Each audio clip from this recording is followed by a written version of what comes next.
Endi buni ko'radigan bo'lsak, bu eng ko'p turlarga bo'linadigan timing belt deymiz buni. O'sha tishli remellarimiz hisoblanadi. Tishli remellarimizni dinamik grupda 2,5 m, 3 m, 4,5 m, 5 m, 8 m, 14 m degan turlaridan jami hozir 900 dan oshiqroq turlari mavjud.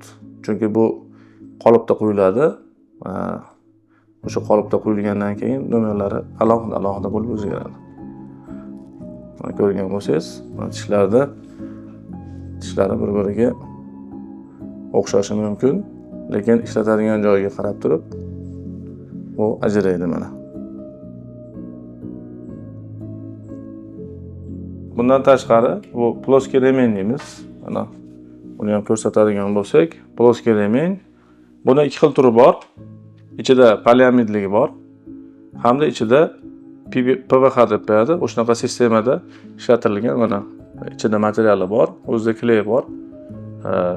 Remen hisoblanadi. Poliamidlikni ko'radigan bo'lsak, bu yerda biz poliamidda mana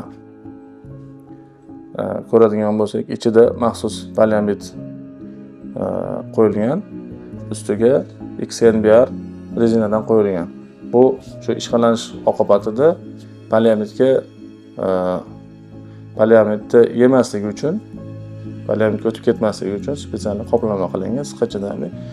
Bu asosan buni skiving deb qo'yadi. O'sha ochilish darajasi bilan bir-biriga ulanadi. Ya'ni bu ikkitasini bir-biriga ulamoqchi bo'lsangiz, buni maxsus apparatdan o'tkazib, keyin bir-biriga kley orqali yopishtirib, issiqlik bilan bu yopishtiriladi. Buni ko'radigan bo'lsak, bu remenlar tish ochish orqali bir-biriga ulanadi.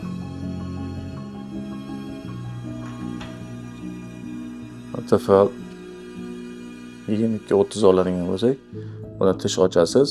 Tish ochgandan keyin bir-biriga ulanib, o'zi ichida maxsus kley bor. Kley bilan o'zi bir-biriga yopishadi. Poliklinik remenimiz ko'rgan bo'lsangiz, remenga o'xshashi mumkin, oddiy zubchati remenga o'xshashi mumkin, lekin buni ichki tarafiga qarab turib ajraladi. Buni agar tishlari kattaroq bo'ladigan bo'lsa, PK remenlar, maydaroq bo'lsa PJ remenlar, PL remenlar, undan ham kattaroq bo'lsa PL remenga bo'linadi. Ya'ni PL remenlar aslida bizda kompressorlarga ko'proq ishlatiladi, ya'ni hozirgi sanoatni ko'radigan bo'lsak, faqat shu kompressorlarga ko'proq beramiz. Bular bizni hozir tekstilga beradigan kompaniyalarimizga lensli mashinalarimiz uchun ishlatiladi, sanoatlarimizga. PK remenlarimiz ko'proq avtomobil sozligida ishlatiladi.